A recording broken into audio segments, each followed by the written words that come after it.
الحمد لله نحمده ونستعينه ونستغفره ونؤمن به ونتوكل عليه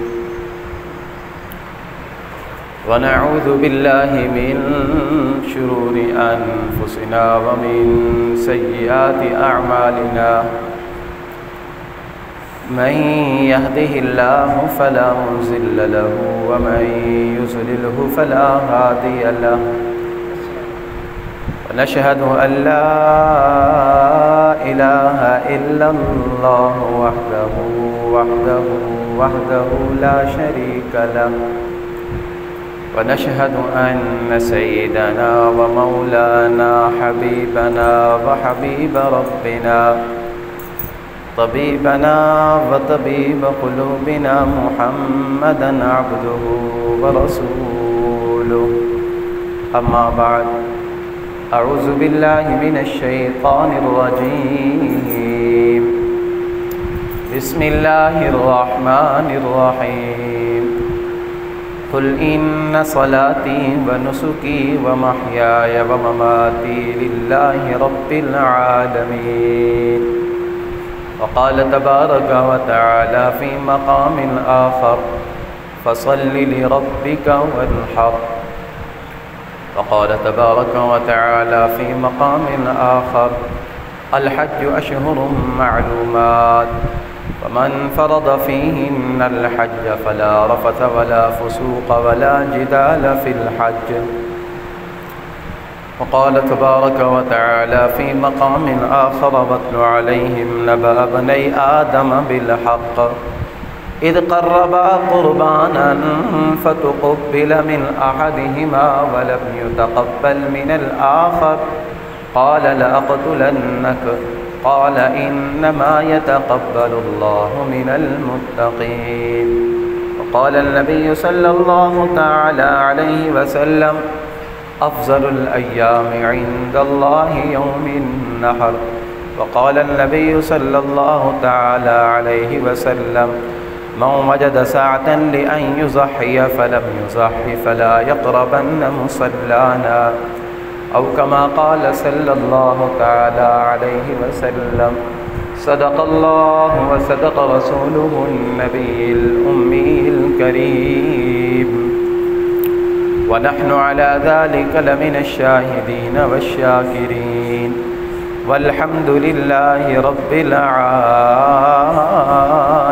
العالمين إن الله وملائكته يصلون على النبي يا أيها الذين آمنوا صلوا عليه وسلموا تسليما شریف پڑھ اللهم صل على سيدنا ومولانا محمد وعلى آل سيدنا ومولانا محمد وبارك وسلم وصل عليه اللهم صل على محمد وعلى آل محمد كما صليت على إبراهيم وعلى آل إبراهيم إنك حميد مجيد اللهم بارك على محمد وعلى آل محمد كما باركت على إبراهيم وعلى آل إبراهيم إنك حميد مجيد قرآن مجید فرقان حمید کی چند آیات رسول اللہ صلی اللہ علیہ وسلم کے بے شمار احادیث میں سے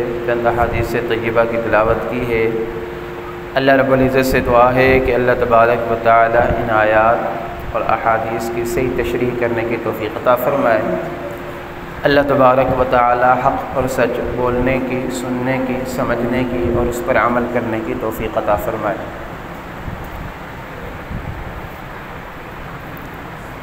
آپ حضرات اور میں بخوبی جانتے ہیں کہ ذی الحج کا مہینہ چل رہا ہے۔ آج لاکھوں خوش نصیب حجاج اکرام مکہ مکرمہ کے اندر حج کا رکن اعظم وقوف عرفہ کر رہے ہیں۔ دنیا کے کونے کونے سے اٹھ کر گئے، لبیک لبیک کی صدائیں بلند کرتے ہوئے اللہ تبارک و تعالی نے ان کو اپنے گھر کے اندر بلایا۔ ان کی اس خوش نصیبی کے اوپر جتنا رش کیا جائے کم ہے۔ ایک مسلمان کے لیے زندگی کے اندر ایک مرتبہ بیت اللہ کو دیکھنا اور بیت رسول اللہ کو دیکھنا، اس سے بڑھ کر سعادت دنیا کے اندر اور کوئی نہیں ہو سکتی۔ اللہ تعالیٰ جسے چاہتا ہے وہاں پر بلاتا ہے۔ ہمارے لاکھوں مسلمان بھائی وہاں پر جو اس گرمی کے اندر دیوانہ وار صدائیں لگا رہے ہیں لبیک لبیک کی، اللہ تعالیٰ ان کی حاضری کو قبول فرمائے، اور اگلے سال مجھ سمیت آپ تمام حضرات کو بھی اللہ تعالیٰ حج بیت اللہ کی سعادت نصیب فرمائے۔ حج اور عمرہ یاد رکھیں، یہ پیسوں کے بلبوتے پر کوئی نہیں کر سکتا۔ کوئی بندہ یہ کہے کہ میرے پاس جتنے زیادہ پیسے ہوں گے میں اتنے زیادہ حج اور عمرے کروں گا، تو یہ کبھی نہیں ہو سکتا۔ یہ نصیب کے فیصلے ہوتے ہیں۔ اللہ نے جس کے نصیب کے اندر لکھا ہوتا ہے تو وہ بغیر پیسے کے اللہ کے گھر کے اندر پہنچ جاتا ہے، اور جس کے نصیب میں نہیں ہوتا وہ اربوں خربوں کا مالک ہونے کے باوجود بیت اللہ کی زیارت نہیں کر سکتا، مسلمان ہونے کے باوجود۔ چنانچہ 2 سال 3 سال پہلے کا واقعہ، یا اس سال کا شاید ہے، 2-3 سال سے تو حج بند ہے، اسی سال کا واقعہ ہے کہ ایک غریب سا طالب علم مسجد کے اندر امامت کرواتا تھا، تو اس نے اپنی اسٹیٹس کے اوپر، واٹس ایپ اسٹیٹس کے اوپر مسجد نبوی شریف کا جو صحن تھا اس کا فوٹو لگایا۔ اس کے استاد جی نے اسٹیٹس دیکھا تو ان کو ہمت دلائی کہ بیٹا آپ پریشان نہ ہوں، اللہ تبارک و تعالی آپ کو اللہ کے نبی کے روضے کا دیدار کروا دے گا، اور اللہ آپ کو حج کی سعادت بھی نصیب فرما دے گا۔ آگے سے استاد کو شاگرد نے روتے ہوئے جواب دیا، کہنے لگا استاد جی اس وقت میں مدینہ منورہ کے اندر بیٹھا ہوا ہوں۔ استاد جی کہنے لگے کہ بھائی آپ کے پاس تو 1 روپیہ نہیں، 5-10 ہزار آپ کی تنخواہ، آپ حج کے لیے کیسے پہنچ گئے؟ 10 لاکھ کا حج ہو رہا ہے۔ تو شاگرد نے کہا استاد جی بات یہ ہے کہ چند دن پہلے میں گزر رہا تھا تو روڈ کے اوپر تلبیہ چل رہا تھا، کسی کے موبائل کے اندر سنا میں نے، لبیک اللہم لبیک لبیک لا شریک لک لبیک ان الحمد والنعمت لک والملک لا شریک لک۔ کہتے جب یہ میں نے سنا تو میرے سے جو آنسو تھے وہ ضبط نہ ہوئے، اور میں نے لوگوں کو اپنا شوق نہیں دکھایا، میں ایک کونے کے اندر چھپ کر چلا گیا اور وہاں پر تلبیہ پڑھتا رہا اور روتا رہا کہ مولا میرے نصیب کے اندر تو رونا لکھا ہوا ہے، میرے پاس کہاں سے 6, 7, 8, 10 لاکھ روپیہ آئے اور میں وہاں پر جا کر حج کروں؟ میں تیرے سامنے رو سکتا ہوں، اپنی خواہش کا اظہار کر سکتا ہوں۔ اور طالب علم کہتے ہیں کہ بات آئی گئی ہو گئی، چند دن کے بعد میرے پاس میرے ایک مقتدی آیا اور کہنے لگا کہ استاد جی آپ کا پاسپورٹ بنا ہوا ہے؟ میں نے کہا بالکل بنا ہوا ہے۔ کہنے لگا مجھے پاسپورٹ دے دیں اور آپ حج کی تیاری کریں، مجھے پاسپورٹ دے دیں اور آپ حج کی تیاری کریں۔ کہتے میں نے ان کو پاسپورٹ دیا، میرا کام ہو گیا، حج کی تیاری کی۔ جب میں جہاز کے اوپر بیٹھنے لگا مجھے یہ چھوڑنے کے لیے آیا یہ میرا مقتدی، تو رو کر مجھے کہنے لگا کہ استاد جی جب آپ رسول اللہ صلی اللہ علیہ وسلم کے روضے کے اوپر حاضر ہوں گے تو آپ وہاں پر کہہ دینا کہ یا رسول اللہ اگر میرے لائق کوئی اور کام ہو تو وہ بھی بتا دیں۔ بات کی گہرائی میں پہنچیں کہ اس مقتدی کے خواب کے اندر اللہ کے نبی کی زیارت ہوئی، اس کو رسول اللہ صلی اللہ علیہ وسلم کی زیارت ہوئی، اور رسول اللہ صلی اللہ علیہ وسلم نے اس کو کہا کہ میرا امتی تمہارا امام، اس کے پاس وسائل تو نہیں ہیں لیکن وہ دل کے اندر شوق رکھتا ہے، تمہارے سامنے بیان بھی نہیں کرتا، میں تمہیں حکم دیتا ہوں کہ میرے اس امتی کو تم حج کے اوپر بھیج دو۔ تو دل کے اندر شوق رکھیں بیت اللہ کی زیارت کا، مزدلفہ جانے کا، مینا جانے کا، وقوف عرفہ کا، اور بیت اللہ کے گرد دیوانہ وار گھومنے کا، لبیک لبیک کی صدائیں بلند کرنے کا۔ کوئی پتہ نہیں کہ کب قبولیت کی گھڑی ہو اور اللہ تبارک و تعالی ہمیں یہاں سے اٹھا کر وہاں پر پہنچائے۔ اپنے دل کے اندر عشق رکھیں، محبت رکھیں اور ارکان اسلام کے ساتھ محبت کریں۔ ارکان اسلام میں سے جو رکن ہماری طرف متوجہ ہو جائے، یعنی جس رکن کے ادا کرنے کا وقت آ جائے، کبھی بھی اس کے اندر سستی بھی نہ دکھائیں اور مجبوری کے ساتھ بھی اس کو ادا نہ کریں۔ نماز کا ٹائم ہو گیا، اس کو محبت کے ساتھ ادا کریں۔ زکوٰۃ فرض ہو گئی، اس کو محبت کے ساتھ ادا کریں۔ عشر فرض ہو گیا، اس کو محبت کے ساتھ ادا کریں۔ رمضان المبارک کے روزے فرض ہو گئے، ان کو محبت کے ساتھ ادا کریں۔ قربانی کا سیزن ہے، قربانی کے ایام آ گئے، اس کو محبت کے ساتھ ادا کریں۔ اور حج ہے، حج آپ کے اوپر فرض ہو چکا ہے، اس کو محبت کے ساتھ ادا کریں۔ اللہ تبارک و تعالی نے اس کے اوپر وہ انعامات رکھے ہیں کہ ہمارے ذہن و گمان تک نہیں ہے۔ حدیث پاک کے اندر آتا ہے کہ جس بندے نے حج مبرور کیا، حج کیا، اللہ تبارک و تعالی نے اس کا حج قبول فرما لیا، تو قیامت کے دن یہ حاجی 400 آدمیوں کو جنت کے اندر لے کر جائے گا۔ ایسے 400 آدمی جن کے اوپر جہنم واجب ہو چکی ہوگی، یہ اللہ کے ہاں سفارش کرے گا اور اللہ تبارک و تعالی اس کی سفارش کو قبول فرما کر ان کو جہنم سے نکال کر جنت کے اندر بھیج دے گا۔ تو یہ بہت بڑی سعادت ہے۔ حدیث پاک کے اندر آتا ہے کہ جس نے حج کیا، جب حج سے وہ فارغ ہوتا ہے، وہ ایسے ہوتا ہے جیسے وہ ماں کے پیٹ سے ابھی پیدا ہوا ہے۔ تو اللہ تبارک و تعالی سے توفیق مانگیں، وسائل اللہ تبارک و تعالی خود پیدا فرما دے گا کہ اللہ تبارک و تعالی مجھے اور آپ کو حج بیت اللہ شریف کی سعادت نصیب فرما دے۔ اور ذی الحج کا مہینہ ہے، کل یہاں پر 9 ذی الحج ہوگی، جس کو یوم عرفہ کہا جاتا ہے۔ یوم عرفہ جو ہے، حدیث پاک کے اندر آتا ہے، حضرات صحابہ کرام فرماتے ہیں کہ اس ایک دن کی عبادت کو ہم 10,000 دنوں کے برابر سمجھتے تھے۔ حضرات صحابہ کرام یوم عرفہ یعنی 9 ذی الحج کے ایک دن کی عبادت ان کے ہاں 10,000 دنوں کی عبادت کے برابر تھی، جو کل ہمارے پاس آئے گا۔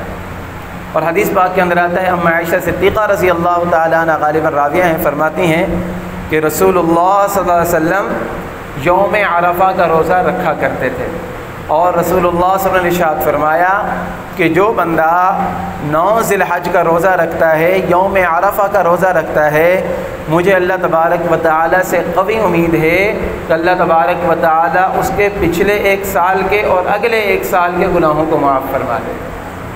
گویا ایک دن کا روزہ رکھنا 2 سال کے گناہوں کا کفارہ بن جاتا ہے۔ تو یہ گرمیاں تو آتی رہتی ہیں، ہم یہ سوچیں کہ گرمی ہے ہم کیسے رکھیں گے روزہ، تو اگر ہم میں سے کوئی مر جائے تو اس گرمی کے اندر ہمارے ورثاء یہ نہیں کہیں گے کہ ہم اس مردے کو اے سی لگا کر رکھیں گے، سردیاں آئیں گی تو پھر ہم جا کر اس کو دفنائیں گے، بلکہ جب ہم مر جاتے ہیں ہمارے گھر والے ہم سے وحشت کھانے لگتے ہیں کہ جلدی اس کو لے کر جایا جائے، تدفین کی جائے اس کی۔ کوئی گرمی سردی کا وہاں پر خیال نہیں رکھتا۔ تو ایک دن کا روزہ ہے، ہو سکتا ہے میری آپ کی زندگی کا آخری دن ہو یہ، تو کوشش کر لیں کہ کل کے دن کا روزہ رکھ لیں، جن کو اللہ نے طاقت دی ہوئی ہے۔ نفلی روزہ ہے، فرض نہیں ہے، نفلی ہے، لیکن یاد رکھیں کہ نفلیں اللہ تبارک و تعالی نے ہمارے اوپر اس لیے رکھی ہیں کہ اس کے ذریعے اللہ تبارک و تعالی کا قرب حاصل ہوتا ہے، اس کے ذریعے اللہ تعالیٰ کا قرب حاصل ہوتا ہے۔ تو رسول اللہ صلی اللہ علیہ وسلم 9 ذی الحج کا روزہ رکھا کرتے تھے، اور آپ نے حضرات صحابہ کرام کو ترغیب دلائی۔ حضرات صحابہ کرام بھی 9 ذی الحج کا روزہ رکھا کرتے تھے، جو ہمارے پاس کل ہوگا۔ تو کوشش کریں کہ کل کے دن روزہ رکھیں۔ پرسوں قربانی کا دن ہے، پرسوں قربانی کا دن ہے، اور قربانی کیسا عمل ہے؟ حدیث پاک کے اندر آتا ہے، رسول اللہ صلی اللہ علیہ وسلم نے ارشاد فرمایا، اعظم الایام عند اللہ یوم النحر، دنوں میں سب سے بڑا دن، سال میں سب سے بڑی عظمت والا دن اللہ تبارک و تعالی کے نزدیک قربانی کا دن ہے۔ یوم النحر قربانی کا دن ہے وہ، اور قربانی جو ہے یہ اللہ تبارک و تعالیٰ نے صرف اس امت کے اوپر فرض نہیں کی ہے، جب سے اللہ تبارک و تعالیٰ نے امتوں کو بھیجنا شروع کیا ہے، جتنے آسمانی مذاہب آئے ہیں سب کے اندر اللہ تبارک و تعالیٰ نے قربانی کو لازم قرار دیا ہے۔ وَلِكُلِّ أُمَّةٍ جَعَلْنَا مَنْسَكًا هُمْ نَاسِكُوهُ وَلِكُلِّ أُمَّةٍ جَعَلْنَا مَنْسَكًا لِيَذْكُرُوا اسْمَ اللَّهِ عَلَى مَا رَزَقَهُم مِّن بَهِيمَةِ الْأَنْعَامِ کہ جتنی امتیں اللہ تبارک و تعالیٰ نے بھیجی ہیں ہر امت کے اندر اللہ تبارک و تعالیٰ نے قربانی کو رائج کیا ہے۔ یہ ہے کہ باقی امتوں کا طریقہ الگ تھا قربانی کا، لیکن ہمارے لیے اللہ تبارک و تعالیٰ نے قربانی کے لیے جانور کو ذبح کرنا لازم قرار دیا۔ جب اللہ تبارک و تعالیٰ نے اس کائنات کو بنایا، سیدنا آدم علی نبینا علیہ الصلاۃ والتسلیمات آپ دنیا کے اندر جنت سے تشریف لائے تو آپ کے دو بیٹے تھے، وَاتْلُ عَلَيْهِمْ نَبَأَ بَنِي آدَمَ بِالْحَقِّ، دو بیٹے آدم علیہ الصلاۃ والسلام کے سورۃ المائدہ میں یہ واقعہ آتا ہے۔ ایک کا نام حابیل تھا اور ایک کا نام قابیل تھا۔ حابیل اور قابیل اذ قربا قربانا، ان دونوں نے اس زمانے کے اندر قربانی کی جاتی تھی، اور قربانی کا کیا معنی ہوتا تھا کہ اپنی کوئی بھی پسندیدہ چیز کسی اونچی جگہ پر رکھ دو، اور اس کی نشانی یہ ہوتی تھی قبول ہونے کی کہ آسمان سے آگ آتی اور اس کو جلا دیتی۔ جس کی چیز کو آسمانی آگ آ کر جلا دیتی تھی تو وہ قربانی قبول ہو جاتی تھی، اور جس چیز کو آگ نہیں جلاتی تھی تو وہ قبول نہیں ہوتی تھی۔ قبول ہونے کی نشانی یہ ہوتی تھی۔ اب ہمارے لیے تو اللہ تبارک و تعالیٰ نے جانور کا گوشت بھی حلال کر دیا ہے اور صرف جانور ہی ہمارے لیے رکھے ہیں۔ تو حابیل اور قابیل دونوں نے اپنی پسندیدہ چیزیں جو ہیں وہاں پر اونچی جگہ کے اوپر جا کر رکھی۔ اب ان میں سے حابیل جو تھا وہ چرواہا تھا، اس کے پاس بکریاں تھیں، تو اس نے اپنے ریوڑ میں سے ایک اچھا سا بکرا یا دمبا کوئی بھی چیز لی، اس کو ذبح کیا اچھی طرح سے اور اس کو جا کر اونچی جگہ پر رکھ دیا۔ قابیل جو تھا وہ تاجر تھا، وہ بزنس مین تھا، تو اس نے اپنے گھیوں میں سے گندم تھی یا کوئی چیز تھی ان میں سے جو پرانے سے چاول تھے یا پرانی سی جو گندم تھی اس کو اٹھایا، اس نے کہا دینا تو اللہ کی راہ میں، وہ جا کر ایک ڈھیری لگا کر رکھ دی، اس نے کہا آگ آئے گی جلا دے گی۔ جیسے ہم میں سے بھی کچھ لوگ ایسے کرتے ہیں نا کہ جب اللہ کی راہ میں دینے کی باری آتی ہے تو دل نہیں کرتا۔ بڑی پیاری بات لکھی ایک بندے نے، کہتے ہیں کہ جب مسجد کا چندہ دینا ہو تو اس وقت 10 روپے بھی بہت بڑا نوٹ لگتا ہے، اور جب یہی ہم کسی تماشے میں اڑا رہے ہوں تو وہاں پر 1000 روپیہ بھی ہمیں کم لگتا ہے۔ 1000 اڑ جاتا ہے نا، پتہ نہیں چلتا کہ 1000 ختم ہو گیا۔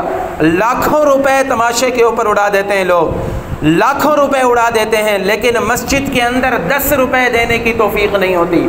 ہمارے گھر کے ساتھ غریب آدمی، ہمارا پڑوسی غریب جس کے گھر کے اندر کھانے کو نہیں ہے، ہمارے گھروں کے اندر شہنائیاں بج رہی ہوتی ہیں، ہمیں اس کا پتہ تک نہیں ہوتا، اس کو خوشی نہیں کہا جاتا ہے۔ تو قابیل جو تھا اس نے بھی اس طرح کیا کہ پرانے سے جو گندم تھی خراب تھی اس کو اونچی جگہ پر رکھ دیا کہ یہاں سے آ کر آگ اٹھا لے گی۔ اب ہوا یہ کہ اللہ تبارک و تعالیٰ تو دلوں کی نیت کو دیکھتا ہے نا، حدیث میں آتا ہے، قرآن پاک میں آتا ہے لن ینال اللہ لحومها ولا دماؤها ولکن ینالہ التقوی منکم، یہ جو تم اللہ کے راستے میں قربانی کرتے ہو نا تو اللہ تبارک و تعالیٰ کے پاس گوشت نہیں جاتا ہے، اللہ تبارک و تعالیٰ کے پاس خون نہیں جاتا ہے، کیا جاتا ہے وَلَكِنْ يَنَالُهُ التَّقْوَى مِنْكُمْ، اللہ تبارک و تعالیٰ کے پاس تمہارے دل کا جو جذبہ ہوتا ہے، جو تقوی ہوتا ہے، جو پرہیزگاری ہوتی ہے، جو اللہ کو راضی کرنے کا جذبہ ہوتا ہے، وہ اللہ تبارک و تعالیٰ کے پاس پہنچتا ہے۔ اور یاد رکھیں محبت، ہم یہ کہیں نا کہ ہمارے دل کے اندر محبت ہے، کبھی کبھی محبت کا اظہار ضروری ہوتا ہے۔ اب ایک بندہ یہ کہے کہ اب اللہ کے پاس تو گوشت پہنچتا نہیں ہے، میں بس اللہ سے توبہ کرتا رہتا ہوں کہ اللہ توبہ اللہ توبہ، میں لاکھوں کروڑوں کا مالک ہوں لیکن میں اللہ تبارک و تعالیٰ کا بڑا برگزیدہ بندہ ہوں، تو یاد رکھیں جب عبادت مالی ضروری ہو اس وقت مالی عبادت کرنا ضروری ہوتا ہے۔ جب مالی عبادت ضروری ہو، مال کو قربان کرنا جب ضروری ہو تو وہاں پر مال قربان کرنا ضروری ہے۔ ایک بندے کے اوپر زکوٰۃ فرض ہو جائے، وہ کہ میں روزے رکھوں گا، ایک بندے کے اوپر قربانی فرض ہو جائے، وہ کیا میں 100 نفلیں پڑھوں گا قربانی کے دن، تو کیا اس کو ثواب ملے گا؟ نہیں ملے گا۔ جو فرض متوجہ ہو رہا ہے، جو فرض ہمارے اوپر لازم ہو چکا ہے، اس کا ادا کرنا ضروری ہے۔ تو اللہ تبارک و تعالیٰ کے پاس ہمارے دل کا جو جذبہ ہوتا ہے نا اللہ کو راضی کرنے کا، وہ پہنچتا ہے۔ ہوا یہ کہ آسمان سے آگ آئی اور اس نے آ کر حابیل جو تھا اس کی قربانی کو جلا لیا، اس کی قربانی قبول ہو گئی اور قابیل کی قربانی قبول نہیں ہوئی۔ تو قابیل نے کیا کیا؟ اس نے حابیل کو قتل کر دیا۔ حابیل ہے سے جو تھا وہ ہلاک ہوا اور جو قاف سے تھا وہ قاتل بنا، جس کی پہچان علماء کرام نے لکھی ہے۔ تو یہ قربانی شروع سے چلی آ رہی ہے، چلتے چلتے ابراہیم علیہ السلام کے زمانے تک جب یہ قربانی پہنچی تو اللہ تبارک و تعالیٰ نے ابراہیم علیہ السلام کو حکم دیا کہ ابراہیم اپنے بیٹے کو میری راہ کے اندر ذبح کرو، اپنے بیٹے کو ذبح کرو۔ ابراہیم علیہ السلام بیٹے کو لے کر گئے، اس کے ہاتھ باندھے، پاؤں باندھے، اپنی آنکھوں پر پٹی باندھی، چھری اٹھائی اور آسمان کی طرف دیکھا اور کہنے لگے کہ اللہ، میں اپنے بیٹے کو تجھ سے زیادہ نہیں چاہتا، میں اپنے بیٹے کو تیری راہ کے اندر قربان کرتا ہوں۔ اس لیے علماء کرام نے لکھا ہے کہ قربانی کا جو جانور ہوتا ہے نا، قربانی کا جو جانور ہوتا ہے وہ بندہ پہلے سے لے کر آئے تاکہ اس سے انس پیدا ہو جائے، اس سے محبت پیدا ہو جائے، اور جب قربان کرو تو دل کے اندر تکلیف ہو، پتہ چلے کہ میں کوئی چیز اللہ کے راستے کے اندر دے رہا۔ مولانا سید حسین احمد مدنی رحمۃ اللہ علیہ، ان کے بارے میں آتا ہے کہ وہ اللہ کے راستے کے اندر جو بچڑا ذبح کیا کرتے تھے نا قربانی کے دن، وہ اس کو 1 سال پہلے لے کر آتے تھے، 1 سال پہلے لے کر آتے تھے اور پھر پورا سال اس کو پالتے تھے، اس کو کھلاتے پلاتے تھے۔ ان کے شاگردوں نے لکھا ہے کہ ہم نے دیکھا کہ حضرت جب کتاب کے اندر حدیث، جب درس کے اندر حدیث کی کتاب پڑھانے آتے تھے تو وہ بچڑا باہر بیٹھا رہتا تھا حضرت کے انتظار کے اندر۔ حضرت جب پڑھا لیتے، درس حدیث دے کر باہر جاتے تو بچڑا ان کے پیچھے پیچھے چلتا رہتا تھا، ایسی انسیت ہو جاتی۔ اور آخری 10-15 دنوں کے اندر روزانہ حضرت ان کو دودھ پلایا کرتے تھے، 10 کلو 15 کلو ڈیلی کا اس کو دودھ پلایا کرتے تھے۔ اور کہتے ہیں کہ جب قربانی کے دن، عید الاضحیٰ کے دن، اس کے اوپر جب چھری چلاتے تھے نا، حضرت خود ہی چلاتے تھے اور کہتے وہاں سے خون بہتا، یہاں سے حضرت کے آنسو گر رہے ہوتے، اور کہتے کہ اس کو کہا جاتا ہے قربانی، اس کو کہا جاتا ہے قربانی۔ رسول اللہ صلی اللہ علیہ وسلم تقریباً آپ خود ہی اپنے گھر کے اندر بکریاں پالا کرتے تھے، آپ اپنے پاس دمبے رکھا کرتے تھے اور خوب فربا جانور کو اللہ کے راستے کے اندر رسول اللہ صلی اللہ علیہ وسلم ذبح کیا کرتے تھے۔ حضور علیہ السلام نے ہر سال قربانی کی ہے۔ ہجرت کے بعد 10 سال تک مسلسل، حضرات صحابہ کرام فرماتے ہیں کہ 10 سال تک مسلسل رسول اللہ صلی اللہ علیہ وسلم قربانی کرتے رہے ہیں۔ ایک سال حضور علیہ السلام نے 2 دمبے ذبح کیے، ایک ذبح کر لیا، پھر جب دوسرا ذبح کیا تو کہنے لگے کہ یا اللہ، یہ پہلا والا میری طرف سے تھا اور یہ جو دوسرا میں ذبح کر رہا ہوں میں اپنی امت کے غریبوں کی طرف سے کر رہا ہوں ذبح۔ امت کا وہ غریب جو پسماندہ ہے اور جو واقعی میں غریب ہے، جو نہیں کر سکتا ہے قربانی، جس کے پاس وسائل نہیں ہیں، اور وہ اللہ تبارک و تعالیٰ سے مانگتا ہے کہ اللہ مجھے توفیق دے دے، میں بھی تیرے راستے کے اندر مال قربان کر سکوں، میں بھی تیرے راستے کے اندر قربانی دے سکوں۔ علماء اکرام نے لکھا ہے کہ ایسے غریب آدمی کو دل چھوٹا کرنے کی ضرورت نہیں ہے، غریب بھی اللہ نے بنایا ہے، لیکن ایسا غریب بنایا کہ تمہاری طرف سے قربانی رسول اللہ صلی اللہ علیہ وسلم خود کر کے گئے ہیں۔ سیدنا علی المرتضیٰ رضی اللہ تعالیٰ عنہ، ان کے بارے میں آتا ہے کہ وہ ہمیشہ 2 قربانیاں کیا کرتے تھے، اور آپ کو پتہ ہے سیدنا علی المرتضیٰ رضی اللہ تعالیٰ عنہ یہ حضور علیہ السلام کے وہ صحابی ہیں جن کے اوپر پوری زندگی زکوٰۃ واجب نہیں ہوئی ہے۔ اتنا مال نہیں تھا ان کے پاس کہ زکوٰۃ واجب ہو جاتی، نہیں، مال بہت آتا تھا، جو مال آتا اللہ کے راستے میں قربان، جو مال آتا اللہ کے راستے میں قربان، جو مال آتا اللہ کے راستے میں صدقہ، اللہ کے راستے میں صدقہ دیتے رہتے، صبح آتا شام کو ختم، صبح آتا شام کو ختم۔ حضرات صحابہ کرام نے تو اللہ کے راستے کے اندر مال خیرات کرنے کی، صدقات کرنے کی مثالیں قائم کی ہیں۔ ام المؤمنین سیدہ عائشہ صدیقہ رضی اللہ تعالی عنہ، ان کے بارے میں آتا ہے کہ ایک مرتبہ ان کے پاس 1 لاکھ درہم آیا، 1 لاکھ درہم آیا، آج کے حساب سے کروڑوں روپے بنتے ہیں وہ۔ تو بیٹھ گئی لے کر، بوری کے اندر بھر کر آیا، جیسے آیا اماں جو ہے نا اس کو تقسیم کرنے بیٹھ گئی، تقسیم کرتے کرتے کرتے شام ہو گئی۔ جب شام ہوئی تو 1 درہم بھی باقی نہیں بچا، سارے کے سارے خیرات کر دی۔ اب اماں کو شام کو یاد آیا کہ مجھے تو روزہ تھا۔ خادمہ کہنے لگی کہ اماں آج آپ کے پاس 1,00,000 درہم تھا، آپ کو چاہیے تھا آپ 2-3 درہم رکھ لیتی، یہ 1 درہم رکھ لیتی، اس کے ساتھ آپ گوشت منگوا لیتی، آج گوشت کے ساتھ آپ افطار کر لیتی۔ اماں نے کہا بیٹا مجھے تو یاد ہی نہیں رہا، میں نے سارا اللہ کے راہ میں خرچ کر دیا ہے، چلو زیتون اور روٹی کے اوپر لگا کر لے آؤ، میں اس کے ساتھ افطاری کر لیتی ہوں۔ یہ ہوتے ہیں مال قربان کرنے، یہ ہوتے ہیں مال قربان کرنے۔ آج ہم کیا کہتے ہیں کہ ہمارے پاس توفیق نہیں ہے، ہم میں سے ہر نوجوان کے پاس اس طرح کا موبائل ہوگا، اس طرح کا موبائل ہوگا، 15-20 ہزار 30 ہزار 50 ہزار روپے کا موبائل رکھا ہوا ہے، لیکن اللہ کے راستے میں قربانی نہیں کر سکتے۔ اس کو بیچو، یہ اسمارٹ فون جا کر بیچو، پھر چند دن اس کے بغیر گزارو، اس سے جو تمہیں پیسے ملے اس سے حصہ ڈال لو، اس سے تمہیں بکرا ملتا ہے، کسی جانور کے اندر حصہ ملتا ہے، آپ اس جانور کے اندر جا کر حصہ ڈالو۔ یقین کرو یہ قربانی جب آپ دیں گے، اس کے بعد جو ایک کیفیت بنے گی کہ اللہ کے لیے میں نے موبائل کو بیچ دیا، اللہ کے لیے میں نے پیسے خرچ کر دیے، تو اس کے بعد جو لذت ملنی ہے نا وہ ہم اس کا تصور بھی نہیں کر سکتے۔ قربانی عمل کیا، کون سا عمل ہے؟ قربانی کا معنی ہے وہ کام جس کے ذریعے اللہ تبارک و تعالیٰ کا قرب حاصل کیا جائے۔ امریکہ کے اندر ایک عاشق نے اپنی محبوبہ کو، بیوی کو نہیں، اپنی محبوبہ کو ایک بہت بڑا جہاز گفٹ کر دیا۔ کس لیے گفٹ کیا؟ تاکہ اس کی محبوبہ اس سے راضی ہو جائے۔ اب یہ تو ناجائز محبت ہے نا، یہ تو ناجائز محبت ہے۔ ہم اللہ کی محبت میں کیا کر سکتے ہیں؟ موازنہ کریں نا، ہم نے اللہ کی محبت کے لیے کیا کیا؟ والذین آمنوا اشد حبا للہ، وہ لوگ جو ایمان لے کر آئے وہ اللہ تبارک و تعالی سے بہت زیادہ محبت رکھتے ہیں۔ محبت تو رکھتے ہیں لیکن اپنی محبت کا ثبوت تو دینا اللہ تبارک و تعالی کے ساتھ۔ تو کوشش کریں کہ اللہ کے راستے میں زیادہ سے زیادہ قربانیاں کریں، اور جب ہم یہ نیت کر لیں گے نا اللہ تعالیٰ آسان کر دے گا۔ چنانچہ کتاب کے اندر ایک آدمی کا واقعہ لکھا ہے، فرماتے ہیں کہ وہ آدمی ہر سال نا اللہ کے راستے کے اندر بہت ساری قربانیاں کیا کرتا تھا، مختلف جانور قربان کرنے، بکرے اور ساتھ میں چھترے اور یہ گائے وغیرہ یہ ساری ذبح کیا کرتا تھا۔ اب ایک سال یہ ہوا کہ اس کے پاس بکرا لینے کی سکت بھی نہیں تھی۔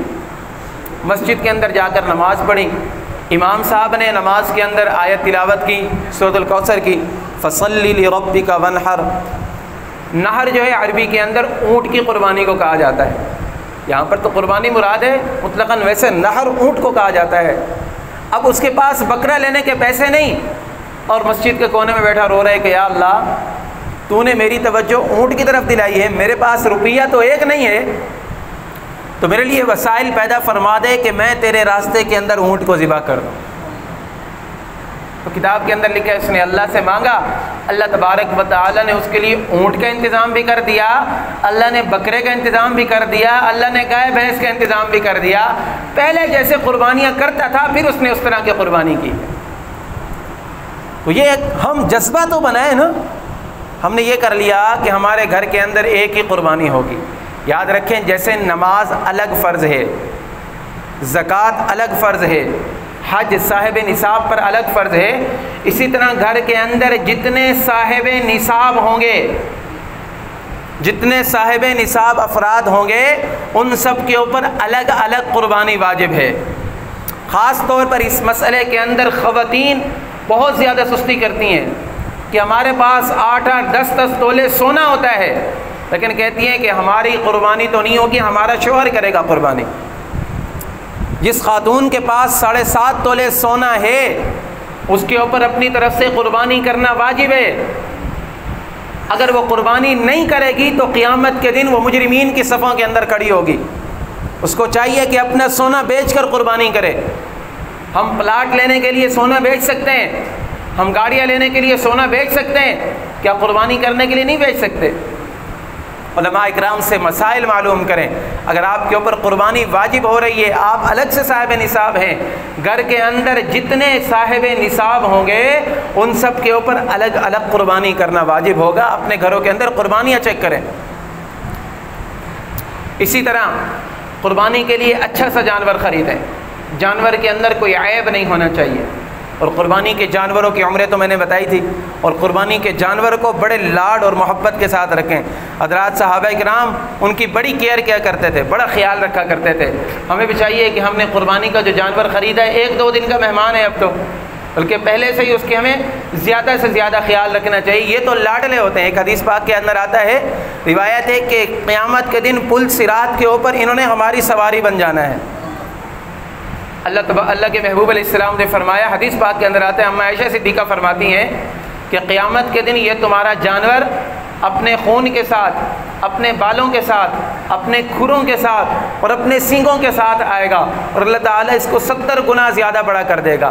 حالانکہ سینگ بھی کام نہیں آتے، ان کو پھینک دیتے ہیں، کھر بھی کام نہیں آتے، اس کے بال بھی کام نہیں آتے، اس کا خون بھی گرا دیا جاتا ہے۔ ظاہری طور پر ہمیں یہ بیکار چیزیں نظر آتی ہیں، لیکن قیامت کے دن یہ نامہ اعمال کے اندر 70 گنا بڑھ کر اللہ تبارک و تعالیٰ ہمارے سامنے ان کو پیش کریں گے، اتنی زیادہ ہمارے اعمال نامے کے اندر اضافہ ہوگا۔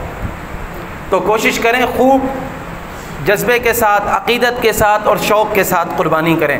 اب آخری مسئلہ تکبیرات تشریق کا سن لیں کہ کل سے ہمارے ملک پاکستان کے اندر کل صبح سے تکبیرات تشریق شروع ہوں گی۔ تکبیرات تشریق 9 ذی الحج کی فجر سے لے کر 13 ذی الحج کی عصر تک ہر نماز کے بعد بلند آواز سے پڑھنا واجب ہے، ضروری ہے۔ مرد حضراتوں کو تو مسجد کے اندر یاد آ جاتا ہے، وہ مسجد میں پڑھ لیتے ہیں۔ ہماری خواتین جو گھروں کے اندر ہوتی ہیں وہ اکثر بھول جاتی ہیں، تو مرد حضرات کو چاہیے کہ ان کو یاد دلائیں، یا کوشش کریں کہ جہاں پر وہ نماز پڑھتی ہیں وہاں پر کسی طرح لکھ کر لگا دیں، صرف تکبیرات تشریق لکھ دیں، تاکہ جب بھی نماز پڑھیں نماز کے بعد یاد آ جائے کہ